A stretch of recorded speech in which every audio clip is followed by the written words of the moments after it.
Hello! എല്ലാവർക്കും സുഖാണല്ലോ അല്ലേ? അപ്പോഴേ ഇന്ന് നമ്മൾ ചോറിനൊപ്പം കഴിക്കാൻ പറ്റിയ നല്ല അടിപൊളി ഒരു രസമാണ് ഉണ്ടാക്കുന്നത് കേട്ടോ. അപ്പോൾ നെല്ലിക്ക പരിപ്പ് രസമാണ് നമ്മൾ ഉണ്ടാക്കാൻ പോണത്. അപ്പോൾ നിങ്ങൾ ഇതുവരെ ഉണ്ടാക്കി കാണത്തില്ല. അങ്ങനെ ഉണ്ടാക്കിയിട്ടില്ലെങ്കിൽ ഇനി എന്തായാലും ഇത് കണ്ടതിന് ശേഷം ഒന്ന് ട്രൈ ചെയ്ത് നോക്കണം കേട്ടോ.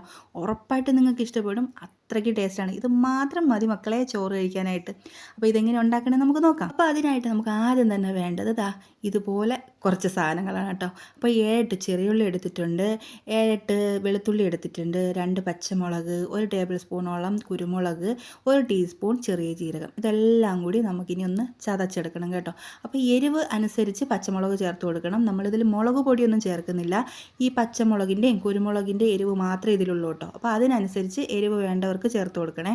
പിന്നെ നമുക്ക് വേണ്ടത് എന്താണെന്ന് വെച്ച് കഴിഞ്ഞാൽ തോരൻ പരിപ്പാണ്. തോരൻ പരിപ്പ് ഞാനിവിടെ ഒരു 1/4 കപ്പ് തോരൻ പരിപ്പ് നന്നായിട്ട് വേവിച്ചെടുത്ത് വെച്ചിട്ടുണ്ട് കേട്ടോ. ഇതിൽ ഉപ്പും മഞ്ഞൾപ്പൊടിയൊന്നും ഇട്ടിട്ടില്ല. വെള്ളം ഒഴിച്ചൊന്ന് ജസ്റ്റ് ഒന്ന് വേവിച്ചെടുത്തത് മാത്രമേ ഉള്ളൂ കേട്ടോ. അപ്പം നമുക്ക് ഉണ്ടാക്കാനുള്ള മെയിൻ ഇൻഗ്രീഡിയൻസ് എല്ലാം നമ്മൾ റെഡിയാക്കി വെച്ചിട്ടുണ്ട്. ഇനി നമുക്ക് എങ്ങനെയാണ് രസം ഉണ്ടാക്കുന്നത് നോക്കാം.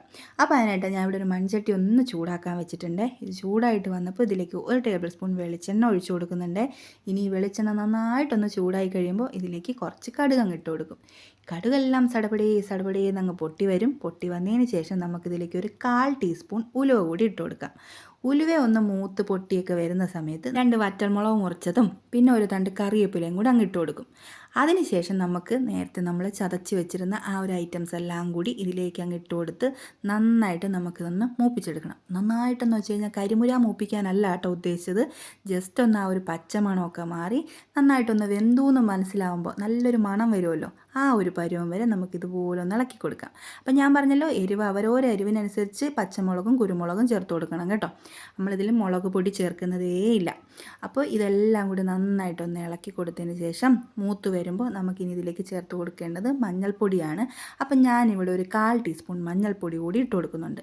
ഇനി മഞ്ഞൾപ്പൊടി ഇട്ട് കൊടുത്തതിന് ശേഷം വീണ്ടും നന്നായിട്ടൊന്ന് ഇളക്കി കൊടുക്കാം. ആ ഒരു മഞ്ഞൾപ്പൊടിയുടെ പച്ച കുത്തുണ്ടല്ലോ അതൊന്ന് പോയി എന്ന് തോന്നുമ്പോൾ നമുക്കിനി ഇതിലേക്ക് ചേർത്ത് കൊടുക്കേണ്ടത് തക്കാളിയാണ് കേട്ടോ. അപ്പം ഞാനിവിടെ ഒരു നല്ല പഴുത്ത തക്കാളി മുറിച്ചങ്ങ് ഇട്ട് കൊടുക്കുന്നുണ്ട്.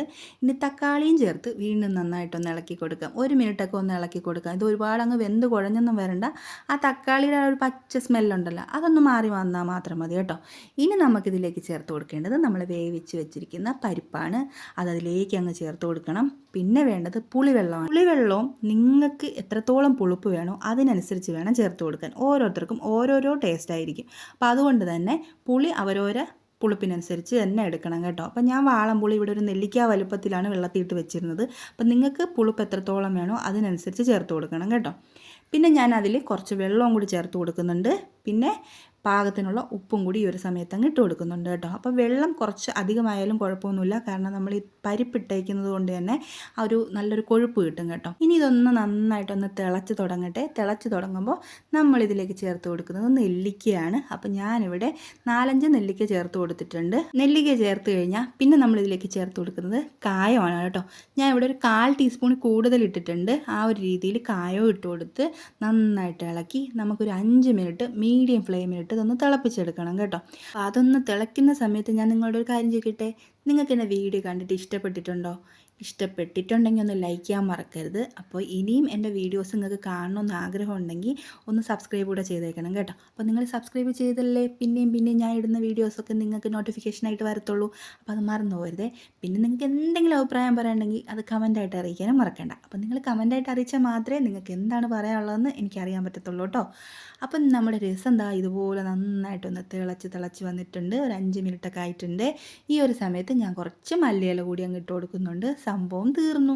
ഇനി ഇത് തീ ഓഫ് ചെയ്യാം. ഓഫ് ചെയ്തതിന് ശേഷം ഇത് ചോറിൻ്റെ കൂടെ നമ്മൾ ഒന്ന് തണുത്തതിന് ശേഷം, തണുത്ത് കഴിയുമ്പോൾ ഈ നെല്ലിക്കയിൽ ആ ഒരു പുളിപ്പും ഉപ്പും എല്ലാം നന്നായിട്ടൊന്ന് പിടിച്ചിരിക്കും കേട്ടോ.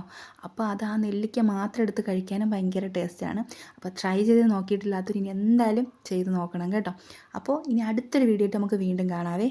അതുവരേക്കും എല്ലാവരും ഓക്കെ ആണല്ലോ അല്ലേ? അപ്പോൾ ഓക്കെ.